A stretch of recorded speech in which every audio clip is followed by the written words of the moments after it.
All right, CNT120, Chap4Lab. We're on part 6. We're now going to look at our IPv6 header. So just like in the last part, we're going to set a static IP on both Windows and Linux. We'll ping between and capture that ping, IPv6 ping, and then look at those fields. So let's start off by setting a static IPv6 address on the Windows PC. Now remember, we end up using the MAC address, so we're going to do ipconfig/all. We want to look for Ethernet 3. That's the NIC we're using. Here's our Ethernet 3. We want to use the tail end of the MAC address up here. That's the unique part of our MAC address. We're going to use that tail end of the MAC address for our IPv6 address. That way it'll be unique for all PCs in the lab room. So let's look at our network settings here. Network and sharing. And this will be just like Chapter 3 Lab, so this will be a nice review for you. Properties, IPv6 now, properties, use the following. We are going to use the FD00, basically our private addressing, if you will. FD00, and again, case does not matter, double colon. And I'll paste in this MAC address part that I copied. Oop, let me get back here. Let's go over here. I can highlight this and I can Control-C copy it, if you will. If I come over here, I can paste it in, but make sure I don't have spaces before or after, and I will need to change those hyphens to colons. I can do that. Again, make sure there's no spaces at the beginning, no spaces at the end. Make sure you're using zeros, not O's. Okay. That'll now be the Windows IPv6 address. We'll click here and do 64, and then we're going to use FD00::1. We'll use that for our gateway.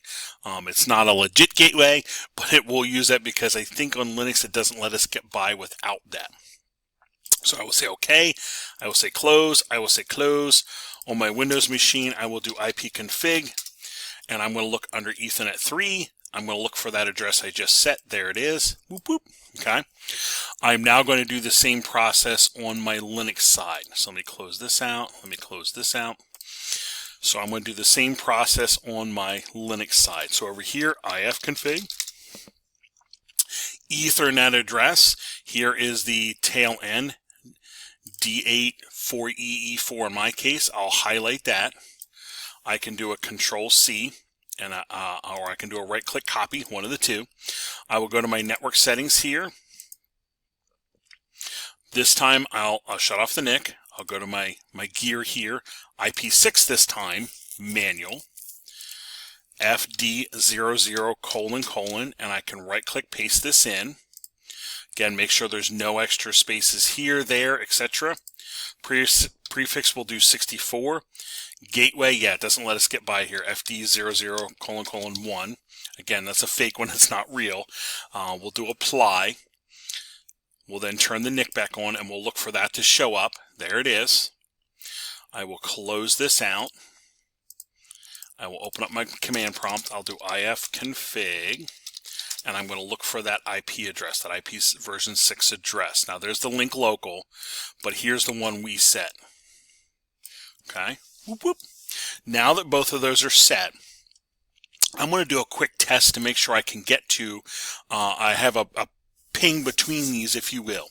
So before I capture anything, I am going to try that. I think I have down here, do a ping 6, if you will. So I want to make sure I can ping 6 my Windows machine.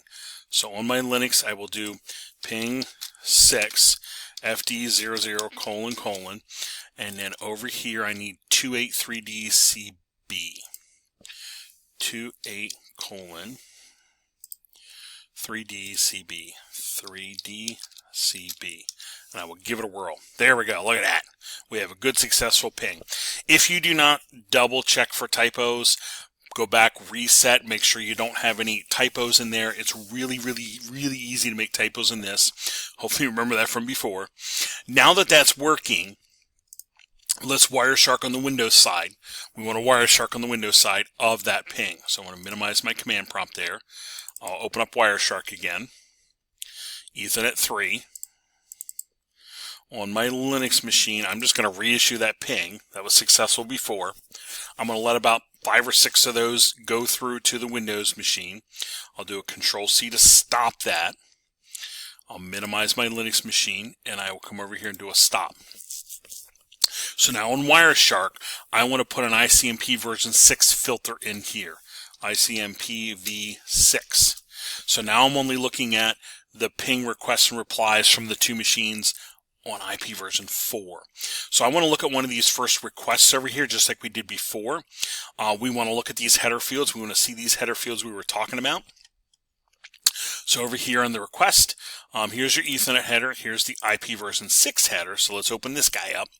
Here's the version field. Here's your traffic class, your flow label, payload, next header ICMP version 6, because that's the protocol inside, hop limit 64, and then the source, this is my Linux destination, would be my Windows 3DCB.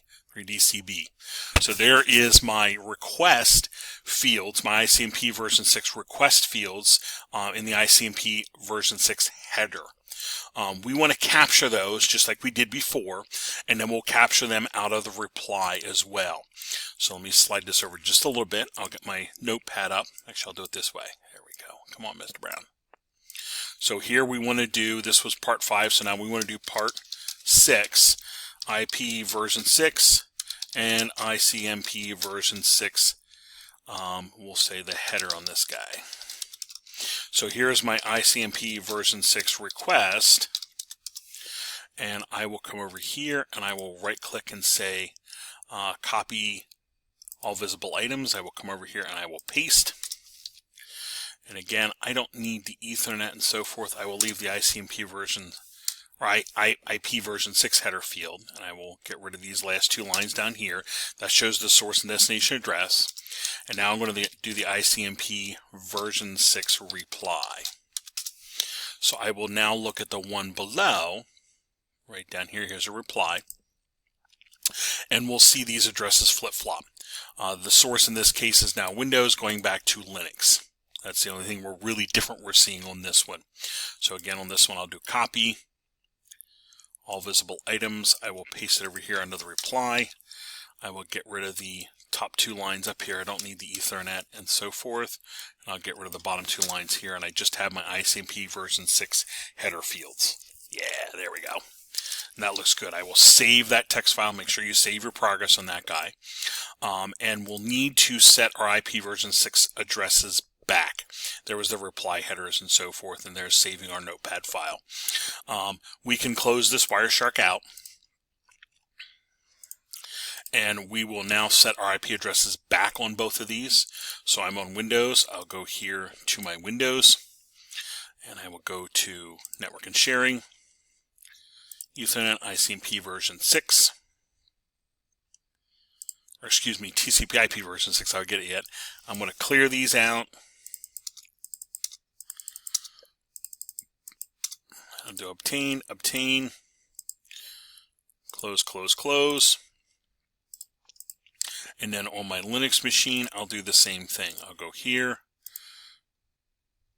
network settings, shut off the NIC, go to properties, IP6. And again, here I do want to actually kind of delete these and make sure that's not retaining any of that info. Automatic apply.